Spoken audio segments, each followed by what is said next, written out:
کی آواز ہے بسم اللہ الرحمن الرحیم ابو الفضل العباس، عباس کا نام آنا تھا، علی کی بیٹی کی آواز ہے پھر بتا کس کا حکم ہے؟ رو کے کہتا عباس کا حکم ہے۔ بی بی رو کہتی میرے اللہ تیرا شکر ہے میرے بھائیوں کی نگری آباد ہو گئی، میرے غازی کے قانون بن گئے، میرے عباس کے نوکر پہرے دے رہے ہیں۔ جعفر روتا ہوا قبر عباس میں گیا، رو کے کہا اٹھو میرا مولا، کوئی بی بی آ گئی ہے، وہ تجھے اپنا غازی کہہ رہی ہے۔ قبر عباس سے آواز آئی کہیں پیدل چلنے کا تو نہیں کہا؟ مولا میں نے تو حکم سنا دیا۔ فرمایا دوڑ کے جا، بی بی سے کہ نوکر سلام کہہ رہا ہے، نوکر کہہ رہا ہے اونٹ میں بیٹھ کے میری کمر پہ آ۔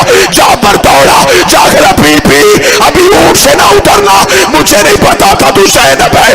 بی بی نے اونٹ کے بیٹھنے کا انتظار نہیں کیا، رو کے کہتی نہ جعفر میری ساری زندگی حسرت رہی عباس کوئی حکم کرے میں عباس کے حکم مانوں۔